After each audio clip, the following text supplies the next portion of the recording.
এ বিষয়ে আরো জানাতে নোয়াখালী হাতিয়া থেকে সরাসরি যুক্ত হচ্ছেন সহকর্মী ইসমাইল হোসেন কিরণ। কিরণ, নদিয়ার সাগরে কাঙ্ক্ষিত ইলিশ না পাওয়ায় কি বলছেন জেনেরা? আপনার কাছে সর্বশেষ কি তথ্য আছে জানাবেন। জি ফাহমিদা, আপনাকে ধন্যবাদ।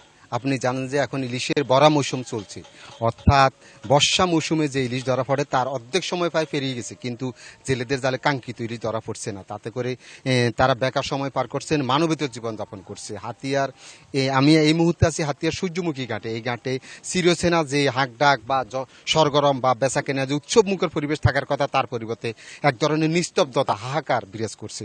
আমি কথা বলছি ব্যবসায়ীদের সাথে, তারা বলছে যে প্রতিদিনে তাদের যে ব্যবসা প্রতিষ্ঠানের খরচ সেটুকু পর্যন্ত তারা পুষিয়ে উঠতে পারছেন না। আমি কথা বলছি জেলেদের সাথে, তারা বলছেন তারা এবছর নিষেধাজ্ঞার, এই বছর 65 দিনে যে নিষেধাজ্ঞা ছিল সেই নিষেধাজ্ঞার পর থেকে আজকে 1.5 মাস পর্যন্ত প্রতিদিনে তারা নদীতে যাচ্ছেন এবং তাতে করে প্রতিদিনে শূন্য হাতে ফিরে আসতে হয়েছে। এতে প্রতিদিন নদীতে যাওয়ার ফলে তাদের যে জ্বালানি খরচ এবং খাওয়া খরচ, দৈনন্দিন যেসব খরচ, তাও তারা মেটাতে পারতেছে না।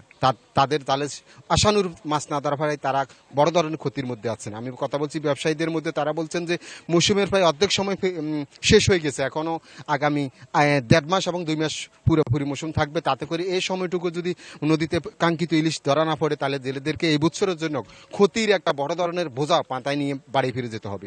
আমি কথা বলছি উপজেলা মৎস্য কর্মকর্তার সাথে, তিনি আমাকে বলছেন যে নদীতে নদী দূষণের কারণে এবং ডুবোচরের কারণে নদীতে ইলিশের আকাল দেখা দিয়েছে। ইলিশ যেহেতু গভীর জলের মাছ, নদীতে ডুবোচরের কারণে এসব অঞ্চলে ইলিশের আকাল দেখা দিয়েছে। তিনি বলছেন যে গভীর সমুদ্রে আশানুরূপ মাছ পাওয়া গেলেও নদীতে তেমন একটা আশানুরূপ মাছ পাওয়া যাচ্ছে না। তবে বর্ষা মৌসুমে এখনো সামনে অনেক সময়টুকু আছে, এই সময়ে আশা করি নদীতে আশানুরূপ মাছ জেলেরা পাবে। এ ছিল হাতিয়া থেকে আমার কাছে ইলিশের সর্বশেষ।